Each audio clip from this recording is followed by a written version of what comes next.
So tonight's video is going to be about William Shakespeare's play, Romeo and Juliet. He did write 3 different types of plays. He wrote comedies, he wrote histories, and he wrote tragedies, which most of us consider Romeo and Juliet to be.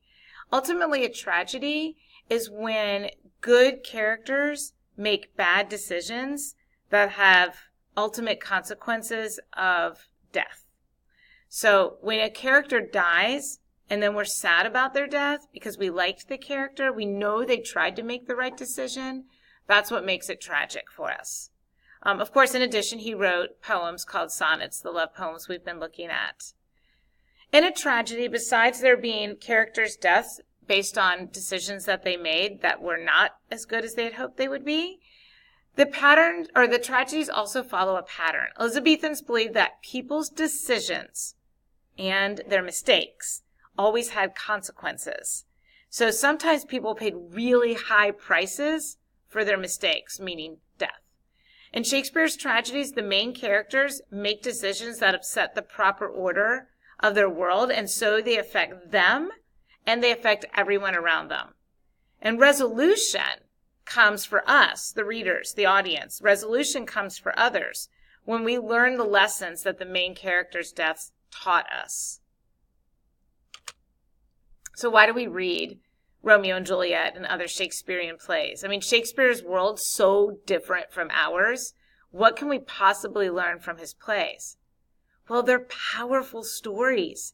They teach us lessons about life that apply to all of our cultures and throughout all the time periods. And those lessons can help us in our lives today.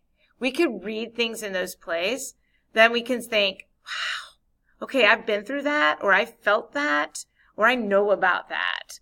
And now I see when you make this type of a decision that it's not going to have the consequence or the conclusion that I hope to get out of it. And I don't want to suffer the consequences that they suffered due to their mistakes.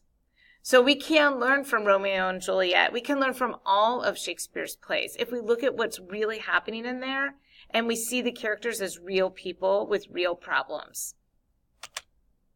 Now keep in mind that there is old-fashioned language, but don't be alarmed by the old-fashioned language. I mean, it's really a play about people who are a lot like us, a lot like you and me. And the difficult words, when we look at them carefully, they really just express emotions that we can all understand.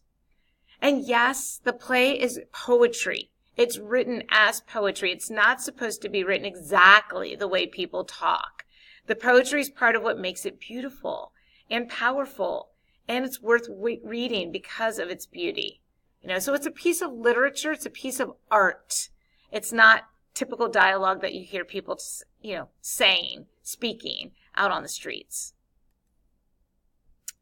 So also Shakespeare's plays were meant to be seen, not read. So when we're reading them, we have to imagine them being performed. And that's another reason why I'm going to show you the movie. It does follow the play perfectly. And it also gives you a chance to see it being performed and not just read.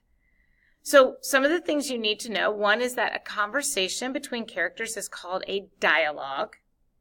When one character has a really long speech to somebody or to other people, that's called a monologue. So when it's a lot that they're saying, but they're saying them to people, it's called a monologue. But when a character speaks to him or herself, it's a long speech, but it's like their thoughts out loud and they don't think anybody's listening and they're revealing their secrets, that's called a soliloquy. So the difference between a monologue, a long speech, and a soliloquy, a long speech, is that a monologue is said to other characters on stage and a soliloquy is not. It's like them talking to themselves out loud. Now, sometimes a character will break character and speak directly to the audience. They'll give just a brief comment directly to us as the audience, and that's called an aside. And you see Ferris Bueller do that in the movie Ferris Bueller's Day Off. He'll break character and talk right into the camera, like he's talking to us, the people watching the movie. Those are called asides. All right, so who's who here? First of all, there are lots of characters in Romeo and Juliet, and they're arranged around a central conflict between 2 families. The Montagues, that's Romeo's family, and the Capulets, that's Juliet's family. Okay, so we have 2 families here. the Montagues, Romeo's family, and the Capulets, Juliet's family. Let's get them straight. Here we go. The Montagues. There's Romeo. Not what he looked like back then, but maybe what he might look like now. He has a dad. He goes by Montague. He has a mom. She goes by Lady Montague. He has a best friend, crazy Mercutio. He's crazy. And then he has a cousin who's not crazy. He's a pretty level-headed guy, and his name is Benvolio. We have the Capulets. Juliet. She has a mom. She goes by Lady Capulet. She has a dad. He goes by Capulet. She has a crazy cousin. His name is Tybalt. So we've got crazy cousin Tybalt. Romeo's got crazy best friend Mercutio. And then we have her nanny, which goes by Nurse. She's just called Nurse. And that's the lady that's raised her since she was born. She's kind of nuts too. And then we have two peacemakers. We have the Prince of Verona. He's the ruler of Verona. And he's always trying to get the two families to chill out. Stop fighting. He's a peacemaker. But he's really tired of all the bloodshed caused by their ancient grudge, their ancient fight. And then we have the religious figure in the play, Friar Lawrence. He's like a friar, is like a reverend, a priest, a minister. He's the respected holy man, and he really just wants to see both sides reconciled. He wants to see both families get along and just be happy instead of fight all the time. He's also interested in medicinal herbs, and that plays a really big part in the play. I don't want to give it away.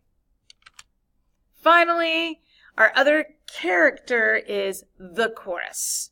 Okay, now the chorus is not a part of the action, but the chorus is a speaker, or if it's a group of people, who comes on stage to make comments on the action. The chorus is kind of like a TV announcer in contemporary life. And as far as the characters know, the chorus doesn't even exist. Like, they don't see the chorus. But the chorus will come out and explain things to us, the audience. So they give, like, commentating tidbits on what's going on in the story, or what's going to happen, or predicting what's going to happen. And that's your Romeo and Juliet introduction.